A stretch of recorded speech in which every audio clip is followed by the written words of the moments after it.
में सैलाबी सूरत हाल के दौरान चंद दिन पहले वजीर आजम शहबाज शरीफ शंघाई ताउन तंजीम इजलास के लिए चाइना गए।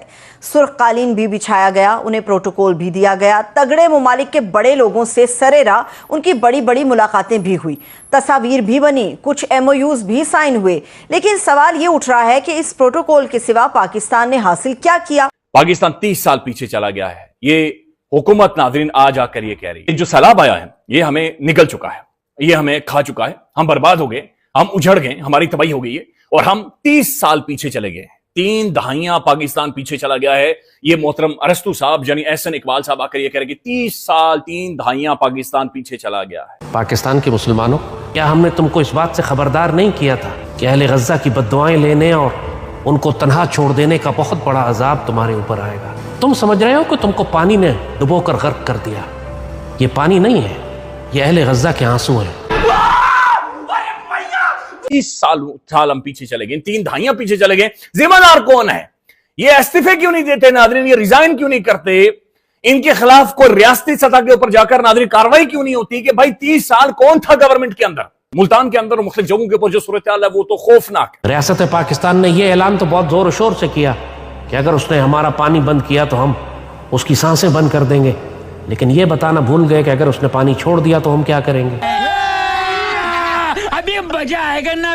नाज़रीन, कुछ सवालात हैं जो हर पाकिस्तानी के जहन में गूंज रहे हैं। वो ये है कि भारत, रूस और चीन ना सिर्फ सेंट्रल एशिया में बल्कि पूरी दुनिया के अंदर अपने अपने मफादात के लिए एक्टिव हैं और सुपर पावर अमेरिका की आंखों में आंखें डाले खड़े नजर आते हैं। एक अहम नुकता यह है कि इस वर्ल्ड ऑर्डर में पाकिस्तान कहां पर खड़ा है। मुशरिक दुश्मन को इतनी इजाजत क्यों दी हुई है कि पाकिस्तान के साथ खेलता रहे, जब चाहे गर्क कर दे, जब चाहे प्यासा मार दे? इसलिए कि जरूरत किरदार नहीं है, खौफजदा हैं, घबराए हुए हैं, पता नहीं क्या हो जाएगा। गज़वा हिंद को अपनी स्ट्रेटजी अपनाते हुए शर्म आती है कि दुनिया क्या कहेगी कि हम रेडिकल हो गए, गज़वा हिंद की बात करते हैं। हमारे बदतरीन दुश्मन तो अखंड भारत की बात करते नहीं शर्माते, हमारे बदतरीन दुश्मन तो ग्रेटर इसराइल की बात करते नहीं शर्माते। अगर हम करें तो करें क्या, बोले तो बोले क्या। बहुत साफ हम आपसे कह रहे हैं, आप खयानत कर रहे हैं अल्लाह उसके रसूल की उम्मत के साथ। फील्ड मार्शल इस वक्त नहीं है और ना मैं इस वक्त एक आम शहरी हूँ। अल्हम्दुलिल्लाह अगर आप सैयद हैं तो ये फ़कीर भी सैयद है। एक सैयद की हैसियत से हम दूसरे सैयद से मुखातिब हैं। सैयदी रसूलुल्लाह के दीन की हिफाजत करें, यह आपकी ड्यूटी है, इससे पहले कि यह ओहदा आपसे वापस ले लिया जाए। यह कुरान तो आप जानते हैं ना कि अल्लाह आपको बदल कर कोई दूसरी कौम ले आएगा और आप अल्लाह का कुछ भी नहीं बिगाड़ सकेंगे। के लाल टोपी यहाँ पे धमका रहा है सीधा आसिम मुनीर को। क्यों? क्योंकि आसिम मुनीर का जो स्टॉक का प्राइस जो यहाँ पे था ना, अब यहाँ पे आ गया। क्योंकि आपका इंपॉर्टेंस ही यह था कि अमेरिका और भारत की दुश्मनी हो जाए। आपका इंपॉर्टेंस क्या था? भारत की किसी से दुनिया में दोस्ती हो, दुश्मनी हो जाए और आप इंपॉर्टेंट हो जाएंगे। चाइना के साथ तो थी, ये लोग अज्यूम कर रहे थे कि चाइना के साथ तो थी क्योंकि गलवान हो गया था। दूसरा इन्होंने बोला कि अमेरिका बड़ा पार्टनर बनता है भारत का और भारत बड़ा पार्टनर बनता है अमेरिका का। अगर हम इसमें भी दरार डाल दें फिर तो हम चैंपियन है। चाइना तो दूर है ही, रशिया का कोई बॉर्डर नहीं मिलता, ना रशिया के पास इतना पैसा है। ठीक है, रशिया एक मिलिट्री सुपर पावर है, लेकिन वो मैनेज करा जा सकता है क्योंकि चाइना उसका काउंटरवेट है। यहां पे अमेरिका, ये इन्होंने अपनी गोटियां सेट करी। अब वो गोटियां बर्बाद हो गई क्योंकि वहां पे शी जिनपिंग ने बुला दिया, वेटर की तरह खड़ा था वहां पे, कोई नहीं पूछ रहा उसको, कोई किसी ने मुंह नहीं लगाया उसको। पुतिन से हाथ मिलाने के लिए दौड़ना पड़ा बेचारे को।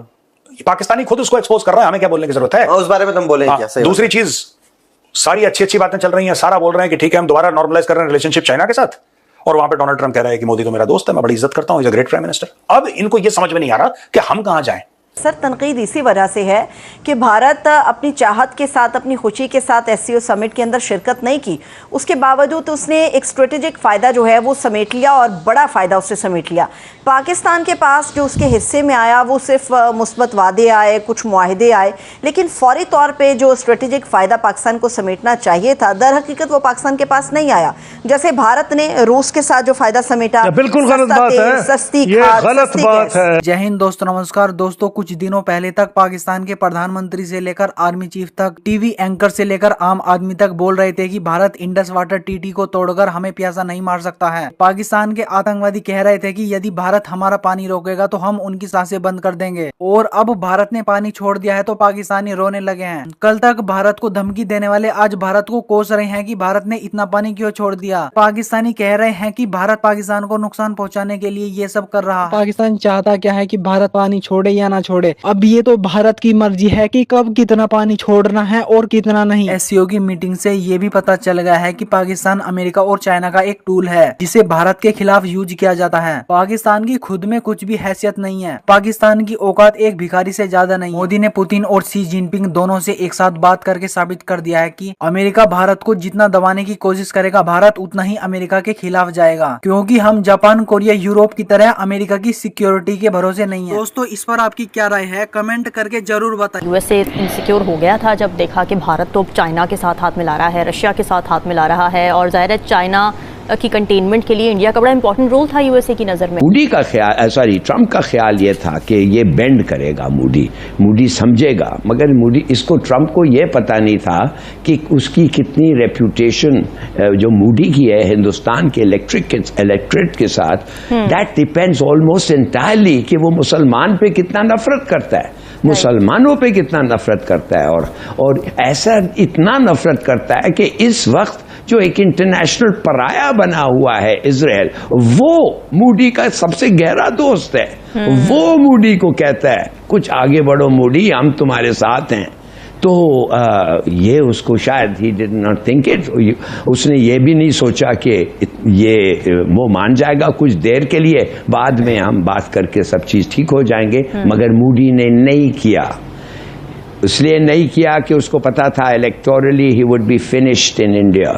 जो उसके बाद जो कहा है, अच्छा चलो Modi for the moment he is lost to us, चीन के साथ चले गया है और ये वो वापस वो आ जाएगा, चलो, इसलिए कि वो चाहता है। अमेरिकन खुद उसको क्रिटिसाइज कर रहे हैं कि भाई ये क्या जरूरत थी तुम्हें इस किस्म का खेल खेलने, अमेरिका इंडिया हमारा स्ट्रेटेजिक पार्टनर था, now you must leave the door open so that they can come back. तो शायद ये वजह है जो उसने कहता है मेरा चम था और मेरा दोस्त रहेगा। इजराइल ने गाजा पट्टी को सपाट कर दिया, लाल टोपी कुछ नहीं बोला।